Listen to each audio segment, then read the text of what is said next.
humbling because you took the time out on a Sunday night, at the end of your weekend to do this. So, all right. So let's get going. Let me cover this. This is episode 1. We are talking about why youth ministry. So I want to welcome you. Here's the format. The format is going to be real simple. Every week we'll put out a social announcement on the topic, but the time will remain the same. So even if I'm traveling from a hotel or wherever, airport, we're going to run these on Sunday nights, 9 Central. Okay. Following the week after the blog on Sunday night, I will post to youthology.com, YTH, that's my website, youthology.com, and I will post the outline and the resource. Like, I have a resource I'm going to share with you tonight, and so I'm going to post that all on my website. I've been blogging. Some of you follow my blog. I've been blogging for 12, 13 years, every topic in youth leadership. So that'll follow. And then also, I am recording this on another format too, and I'm going to post to YouTube on Mondays. Okay, so I'll get all that done and up and running, and you'll be able to get resources out of this too, and we'll get those posted. Okay, so tonight, episode 1, why youth ministry. I want to give you 2 reasons why we do youth ministry. Reason number 1, it creates sustainability in the church. All right? Reason number 1, youth ministry creates sustainability in the church. The next leaders and ministers or leaders in the marketplace, business leaders, are coming out of your youth ministries. Right? You understand that? We are creating a ministry avenue, a marketplace avenue, because teenagers are moving from youth ministry right into the setting of leadership in the church. Children's workers feed those kids into us.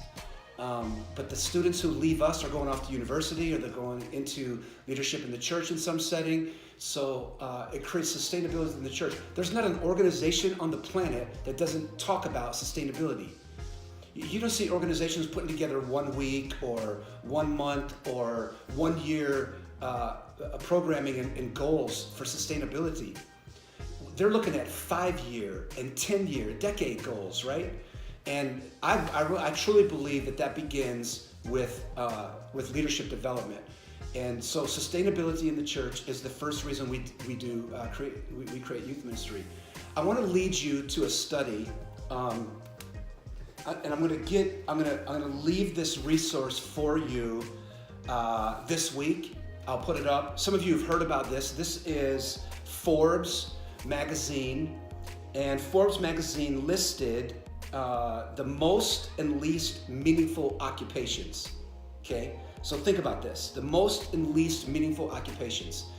The number 1 most meaningful occupation by Forbes magazine. This is not like my own study because I love youth ministry, right? The number 1 most meaningful job in America is youth pastor. Dude, it's like right there, right? Youth leaders. Right along with police chiefs and orthopedic surgeons. 100% of youth leaders that responded to this said this is the most meaningful management position I've ever had. Things like, it brought me strong meaning, okay? So sustainability is the first thing, and then this study leads me to the second one. And the second one I'm going to leave with you before we go with some questions there is really simple. Sustainability, number 1. Stories, number 2. 34 years in youth ministry. The stories, I wrote them down, okay? These are the names of real kids. Nathan, Alan, Lee, Mark, Jen and Dick, Thomas, Shannon, Dylan, Andy. I mean, each one of these stories are people who came into youth ministry or came into settings and where I was able to minister to young people in camps or conventions or a retreat on the weekend, right? And to watch God transform students to find their purpose I believe is part of the reason Forbes magazine responded with this kind of publicity and advertising and marketing for what we do. Meaningfulness and fulfillment. I wish I had the time. I wish we could do this for a half an hour on Sunday nights. And I've been talking to a few people, and they're like, dude, 12 minutes is not long enough. And I realize that, but I'm going to stay to it for a while unless I hear otherwise. But I wish I could go back and tell you the stories of these students. What I want you to do right now as a youth leader, I want you to think about a name. Just write a name down, like even right now.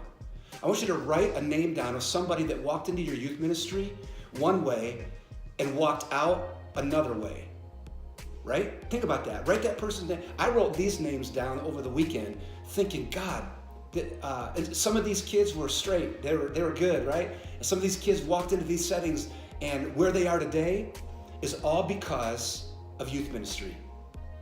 All because we recognize what we're called to, fulfilling students' purposes, okay? So, number one, why youth ministry, sustainability in the church. We are creating the next leaders for the church.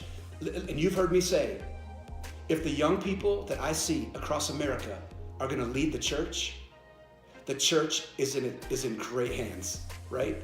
And then secondly, the stories. We are helping to write and rewrite stories, right? Think about that. We are writing and we are rewriting stories. I don't know about you, but I would much rather work in youth ministry where I'm helping write stories than to listen to adults, at that level who just tell stories, right? So we're in the story making process. So, okay, we've only got a little bit of time left, and I saw one question go by there, and I'm going to look again. Okay, so if I see another one come, I'll do that. But I think I'm going to take the first question that I saw. All right, it came across, yes. And so the question is this, real simple, because we've only got like about 4 or 5 minutes left here. So here's how we'll do this. The question came across, how do I create leadership development in my youth ministry? Okay, so think about that. How do I create leadership development in youth ministry? I think there are many ways. I'll give you 4 or 5 real quick. Number one, you start with your teaching and your preaching, because you can deal with that within every series you do, right? Leadership development. Number two, your leadership meetings with student leaders and adult leaders. I know some of you meet quarterly, some of you meet monthly. I know student leaders who meet on a weekly basis, right? You can break those kind of meetings down. So that's important. Number three, parachurch involvement. Okay, you allow your students to get involved in, prayer at school, or FCA, or captainship on their sports team, or whatever. These involvement in parachurch settings and extracurricular activities create leadership characters and qualities. So push that and help kids get involved. Don't be the funnel where the kids just all come to the youth group, right? It takes a community, a village, right? And then secondly, let me go to one more.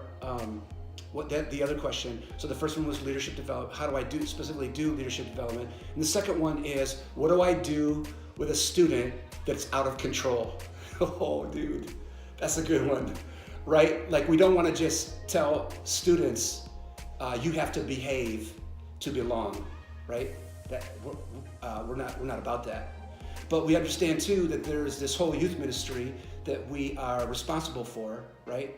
So one of the things that I would set up is for you is your student leaders and your adult leaders who understand security, who understand accountability, who have a presence or an authority in the setting, whether it's at an event or whether it's on Wednesday nights or Friday nights or Sundays, whenever you meet. You've got to have leadership that goes beyond just your presence there, because you may be involved in certain kinds of things and you just can't break away, right? Or silence a kid in the back, or whatever. So you need students to help lead students, because healthy students will create a hunger in other students to be healthy and to listen. So student leaders, don't let your kids just sit in their clique or sit in their squad or sit in their crew, right? You tell your student leaders to sit out. They know how to identify who a student is that might be an issue or a problem, right? So, and leaders can do the same thing. Just walk over, sit down. They don't have to say things sometimes, right? It's just that presence. The other thing is leadership, I would say patience. Because what are we if we are not attracting the kind of students you say who are problems or an issue or a distraction? Listen, rough students, disobedient students, unchurched students are not distractions, okay? They're potential disciples.